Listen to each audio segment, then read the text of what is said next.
Hello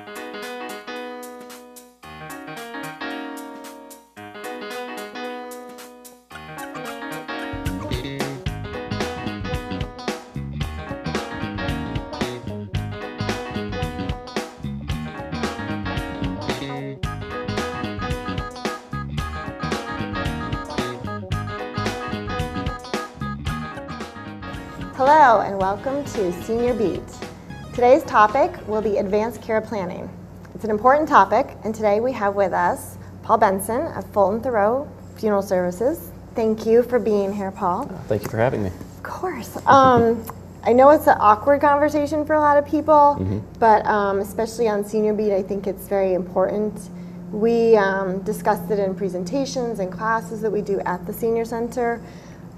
We talk about having an advanced care plan for if you get sick, you know, what if I end up in the hospital, who's going to speak for me, what are the things I want for myself. And something we tell the seniors a lot is be an advocate for yourself. And so advanced care planning is basically being an advocate for your own wishes. I think that kind of falls into what your job is as the pre-arrangement funeral director. Yes. Can you tell us, like, an overall view of how the advanced care planning falls into, you know, our final destination? Sure. My main role like you mentioned, I'm the pre-arrangements director, so it's my duty to help people ahead of time before the need arises to kind of plan ahead for the future. Okay. Just like sitting down with your attorney and going over wills, power of attorney, medical, everything that's important for your family to know and be prepared with ahead of time, because it's really not a good situation when somebody is thrown into an emergency and they haven't thought about or prepared ahead of time at all, which we see all too often, unfortunately. And I'm sure you probably see a lot of very emotional, Yes. You're very raw, the family comes in, they're upset, they're, especially when it's unexpected. If there's no plans prearranged, obviously, Yes. Made, it's probably very upsetting, and maybe some things are decided that may not have been decided. Well, Otherwise? The problem that I face personally, and I know a lot of funeral directors have to go through, is when especially an emergency does happen, or even if it's not an emergency and the person passes away of natural causes.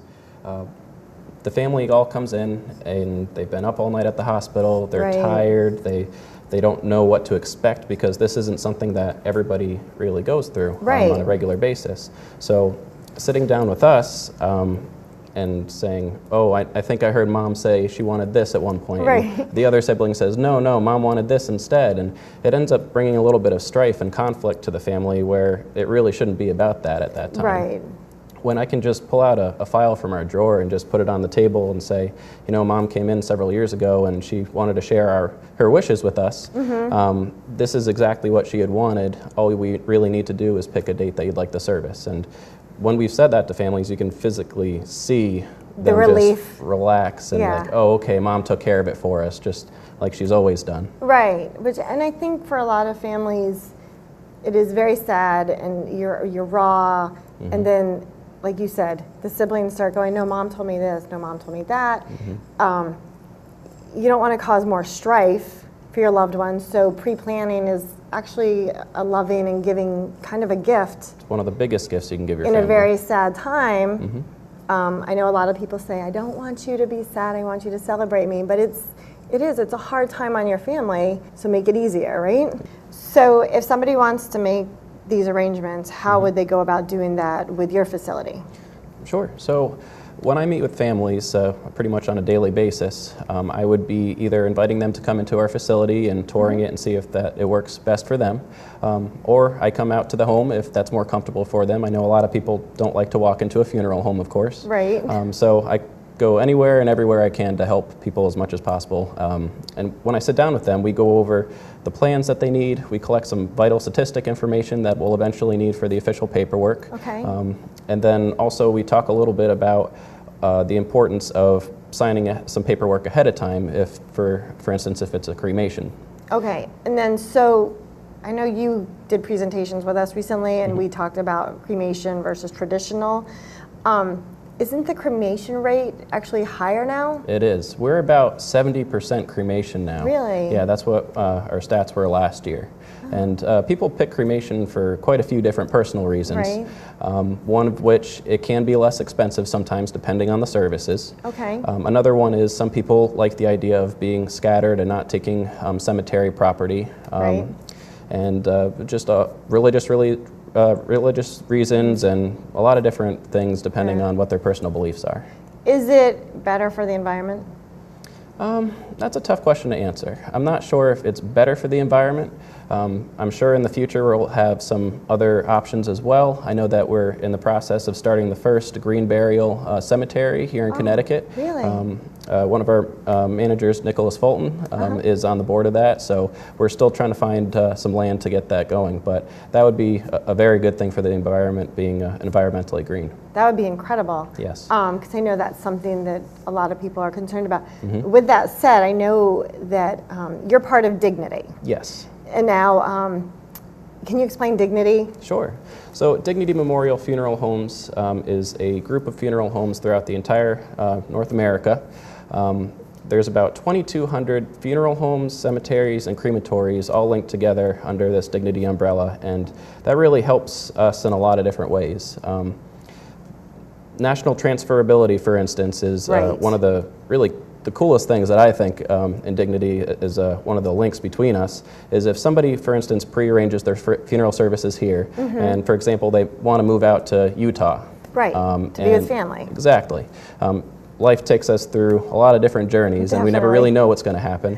So somebody takes care of their services here to protect their family now, and if they ever move and they use another Dignity Memorial Funeral Home later on, all we need to do is transfer the same information over there. They honor the same locked-in prices that we had talked about here. Okay, and so for our audience, how many Dignity funeral service homes are there? So there's about 2,200 in North America. That's amazing. Yeah, including Canada as well. Okay, because we have a lot of snowbirds down here. We do. Or up here, excuse me. We have a lot of snowbirds here. So, you know, and say they're up here and they make the arrangements with you. And then they go down south and they're like, you know what? I don't want to have to deal with another Connecticut winter. You stay there, you can call up or email or whatever, and you can transfer the file. Yes, we transfer it directly to any funeral home of their choice, even if it's not a Dignity funeral home. That's lovely. And I really do like, you had mentioned earlier, that you do home visits for people who aren't comfortable walking into a funeral home, because this is an uneasy topic for a lot of people. And it shouldn't be, because, again, you're advocating for your choices and what you want for yourself and how to be celebrated. So we talked about cremation, the traditional, and then coming in to talk to you or having you come to their home. What does one need to do to prepare these? Do they have to pay you ahead of time? Is there a deposit? How does that work? Good question. So it's not completely necessary that somebody prepays their services. That's optional. I always think that somebody should at least have the plans in order. Even if I come sit down with them, I don't charge anything to sit down and go over somebody's plans, no matter how long it takes. Okay. If they do decide they wanted to prepay their services, they can do that. And the way we do that is we lock in today's costs of whenever they prepay. So if our charges ever go up in the future, they don't have to worry about any kind of increase. Oh, wonderful. Yes. Now, how about deposit? Yeah, we have deposits. We can do payment plans. We're very flexible in how we do that pre-arrangement process and pre-funding. We also always have to put that into a third-party escrow, so a life insurance or a trust. Oh, that's good. So if, for instance, we end up going out of business, if, for instance, the family moves, like we had talked about earlier, this policy that's going to be in their name is fully transferable to any other funeral home of their choice. And that's throughout all funeral homes, correct? Yes. If they decide they want to use another Dignity Memorial funeral home, they would honor the same locked-in price as long as you move 75 miles or more. Right. But if you want to use a small local funeral home, we can't say what they're going to guarantee cost-wise, but you can absolutely transfer that policy to them. And then the money isn't lost if, say, they went to another funeral home, a smaller one, and it no penalties or fees or anything for transferring that over to a different home. I think that's really important for people to understand. Now, one of the other cool things you guys had mentioned when you came and talked to us was, and I thought this was super cool, that Dignity did, and kind of environmentally, positive for us, was the Memorial Reef. Yes. And I know, I don't want to go into detail, but kind of, can you tell our audience a little? Sure. Well, one of the things that our Dignity Memorial Funeral Homes has started over down in Florida is the Neptune Memorial Reef, which I think is really, really cool. What that is we take cremated remains and we have that created into part of the reef down I think it's about 2 miles out from the shore. And there's this grand cemetery underwater. Beautiful. I checked it out after you left. It's very, very neat. I suggest everybody take a look at it online. It has some amazing pictures down there. Yeah. And it's environmentally friendly with all the reefs that have been kind of created down there. It's bringing a lot of sea life back where it had gone. It's a diving destination for people to visit. It's a very cool thing, and that's over in Florida. I would much rather visit my grandmother at this Memorial Reef than, I do appreciate her where she is now, but I think that's really cool. And I think it's nice to be you're actually giving back even after you're gone. Yeah, contributing, yep. That's really cool. I do like that about Dignity. It seems like Dignity is kind of in the forefront of... Yes, very much so. Yeah. We're actually one of the largest companies worldwide of funeral homes. Awesome. Definitely in the U.S. And there's a lot of other really interesting things that I think Dignity has to offer our families that are just extra, going above and beyond just the normal services. Just for example, we have the Compassion Helpline. Yes, please talk about that. So what the Compassion Helpline is, it's a completely free, toll-free number that a family can call at the time of someone's loss. And obviously this is a very big change and a big struggle for a lot of families, and sometimes they need to express that and talk about their feelings a little bit. And sometimes not to each other. Right. As a society, we always feel a little guarded, and we don't want to have to put that on somebody else. So what we have to offer is a phone number that they can call 24 hours a day, and they get connected to a grief counselor on the other end. And how do you decide who these grief counselors are? So they go through a process where they're certified for that specifically, and they work for us. And what they do is, if you make a connection with somebody on the phone that you're like, you know what, I really like Linda and I want to talk to her again, you can request the same person if you want to call again. That's really nice. And surprisingly, the statistic is if somebody does call, it's usually between the hours of 1 and 3 a.m. when it's hard to sleep, and they just feel like they need to talk. Yeah, and everybody else is asleep. Yes, and it's all completely anonymous too. I love that you guys offer that. How did you end up working for Dignity and for Fulton Thoreau?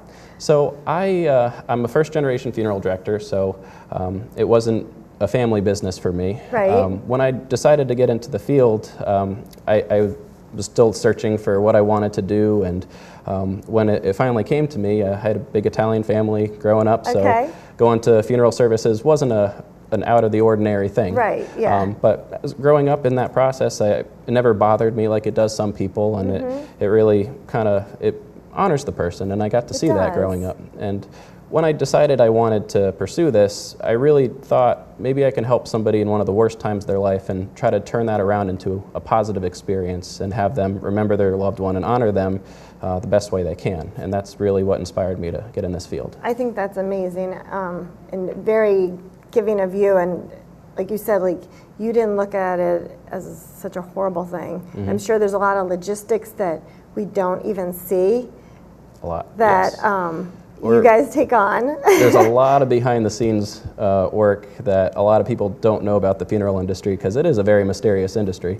Most of us see us just standing out in the parking lots, opening doors, and they have no idea sometimes of what the things we need to do. Sometimes we see you and we're just bawling, and I think I saw a guy, but I don't, And that's exactly what our job is, taking that off the family's shoulders, and we just take that and we take that away from you so you don't have to do it. That's awesome. So we talked about the emotional part of it, we talked about the financial and the planning. Again, it's just advocating for yourself, and I like the way you said it, honoring the person when your family is probably distressed the most. Yes. Is it best for when people do come in after someone has passed and they have made arrangements? Is it best for them to come in just one spokesperson for the family or the whole family? We encourage the whole family if they'd like to come in. We feel like everyone should be on the same page, so it's not necessarily just one person making all the decisions. It helps the family kind of get together and honor their loved one the best they can. Obviously nowadays we have families all over the country, so people are flying in, we can communicate through email, whatever we need to do, but we always encourage the family to stay together and make these decisions. That's great. I think we have to wrap up soon here, but do you guys have a website or a phone number people could reach you at? We do.